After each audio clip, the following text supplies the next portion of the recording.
આપણા ઘરે સંતો પધાર્યા, મહેમાનો પધાર્યા છે, એક ભજનની યાદી કરી લઉં.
મોગલમાનું ગીત પણ આ તાલ ચાલે છે એટલે યાદ કરીને પછી બળતી કોશિશ તમને રાજી કરવા માટે, કોઈને દુઃખી કરવા માટે થોડું કોઈ મંડપ બાંધે તમને આમંત્રણ આપે સાહેબ. નિખાલસ ભાવે આપણા ઘરની અંદર ભોળો ભગત હોય પણ એના હૃદયની અંદર પ્રેમને ભાવ ભગવાન પ્રત્યે હોય ને બે શબ્દો તમારા ઘરના અંદર ગુંજારો મારી દીધો ને સાહેબ એના ભૂકા નીકળી જાય પાપના. તમે ગમે તે હોય પણ આવનાર વ્યક્તિ બરાબર છે. સતી તોરલ બરાબર હતા, જાડેજો ગમે તે હોય તું જાણે. નારદ મુનિ બરાબર હતા, વાલ્યો લૂંટારો હોય ગમે તે તો જાણે, પણ મારી પાસે આવ્યો એટલે મારું શું કામ? દાસ હોતી કોણ હતા? નકરા જીવો જ મારવા વાળા, પણ સામે મોરાર સાહેબ હતા. સામેની વ્યક્તિ બરાબર હોય એટલે પછી આવવા વાળો ગમે તે હોય બિલકુલ એના બરાબરી કરીને કીત ન જાણે ભૃંગ કો ગુરુ કરી લે આપ સમાન. મોગલમાનું એક ગીત યાદ કરીને પછી દશામાને ખૂબ યાદ કરવાશે. મેં થોડી બે ચાર ભજન યાદ કરી તમારા રૂપાભાઈ છે, ઉદયસિંહભાઈ છે, તમને ખૂબ મોજ કરાવશે. આપણે બધા આનંદ કરવા માટે જ મળે, રાજી રહેવાનું, ખુશ રહેવાનું, બળતી કોશિશ કરવાની. હું બળતી કોશિશ કરીશ કે મારા જીવનમાં હું ખુશ રહીશ એ વિચાર કરવાનો. કળશ થપાવો મંદિરમાં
જય જય જય જય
કાળી માના કાઠિયાવાડી ગીતો પણ સંગ્રહ એટલા માટે રાખવો પડે, પણ કોઈ 2-5 આત્મા રાજી કેમ કરીને થાય એના માટે એટલે બધું મટીરિયલ રાખવું પડે છે. તમારે 2-5 ભજન ગાવા તો 20 ભજન મોડે કરી દે તો નહીં ચાલે.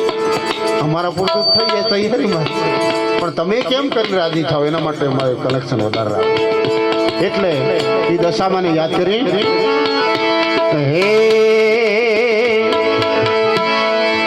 કોઈને નેણ લે મળે, કોઈને મેણે રે